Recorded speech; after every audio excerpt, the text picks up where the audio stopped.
நண்பர்கள் அனைவருக்கும் வணக்கம். இன்னைக்கு நம்ம இந்த வீடியோல கேஸ் சிலிண்டர் வைத்திருப்பவர்களுக்கு மிக முக்கிய புதிய தகவல் ஒன்று வெளியாகி இருக்கு. ஸோ அதை பத்தி தான் இப்ப நம்ம பார்க்க போறோம். நாடு முழுவதும் வறுமை கோட்டிற்கு கீழ் இருக்கும் மக்களுக்கு பிரதம மந்திரி உஜ்வாலா யோஜனா திட்டத்தின் கீழ் இலவசமாக சமையல் எரிவாயு சிலிண்டர் இணைப்பு வழங்கப்படுகிறது.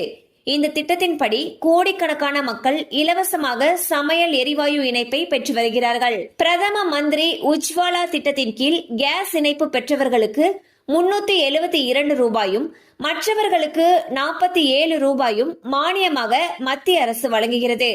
அதே நேரம் பொதுத்துறை நிறுவனங்களால் உஜ்வாலா திட்டத்தின் கீழ் இருப்பவர்களுக்கு 500 ரூபாய்க்கும் சிலிண்டர் வழங்கப்படுகிறது. அதே நேரம் இணையாத மற்றவர்களுக்கு 818 ரூபாய் 50 காசுகளுக்கு சிலிண்டர் வழங்கப்படுகிறது. இந்நிலையில் உஜ்வாலா திட்டத்தின் கீழ் கேஸ் இணைப்பு பெற்றவர்கள் மற்றும் சாதாரணமாக சிலிண்டர் இணைப்பு வைத்திருக்கும் அனைவரும் இன்னும் சில வாரங்களில் தங்களுடைய கேஸ் ஏஜென்சிக்கு சென்று KYC விவரங்களை பதிவு செய்ய வேண்டும் என்று அறிவிக்கப்பட்டுள்ளது. கடந்த மே மாதம் தொடங்கி ஒவ்வொரு மாதமும் கேஸ் இணைப்பு வைத்திருப்பவர்களுக்கு இந்த அறிவிப்பினை பொதுத்துறை நிறுவனங்கள் வெளியிட்டு வருகின்றன.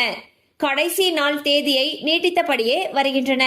அதன்படி கேஸ் இணைப்பு பெற்ற வாடிக்கையாளர்கள் உண்மை தன்மையை சரிபார்ப்பதற்காக KYC பதிவு செய்ய வலியுறுத்தப்பட்டுள்ளது. இதற்காக உங்கள் ஊரில் உங்களுக்கு சமையல் எரிவாயு சிலிண்டரை விநியோகம் செய்யக்கூடிய ஏஜென்சிக்கு சென்று ஆதார் எண் மற்றும் கைரேகை பதிவு செய்து விட வேண்டும் என்றும், இல்லாவிட்டால் சமையல் எரிவாயு இணைப்பு முடக்கப்படும் வாய்ப்புள்ளது எனவும் கூறப்பட்டுள்ளது. மேலும் இந்த சமையல் எரிவாயு சிலிண்டர் வைத்திருக்கக்கூடிய பயனாளர்கள் அனைவரும் வருகின்ற டிசம்பர் 31ஆம் தேதிக்குள் தங்களுடைய கேஸ் ஏஜென்சிக்கு சென்று KYC விவரங்களை பதிவு செய்ய வேண்டும் எனவும் பொதுத்துறை நிறுவனங்கள் அறிவித்துள்ளன. சோ பாத்தீங்கன்னா கேஸ் இணைப்பு வைத்திருக்கக்கூடிய ஒவ்வொருவருமே உங்களுடைய கேஸ் ஏஜென்சிக்கு சென்று உங்களுடைய ஆதார் எண் மற்றும் கைரேகையை பதிவு செய்யணும்னு சொல்லியிருக்காங்க. சோ இதுக்கு முன்னாடி பல டைம் இதுக்கான கால அவகாசம் வழங்கிட்டு வந்தாங்க. தற்பொழுது டிசம்பர் 31ஆம் தேதிக்குள்ளார இதுவரைக்கும் முடிக்காதவங்க இந்த KYC அப்டேட்டை கண்டிப்பா முடிக்கணும்னு சொல்லியிருக்காங்க.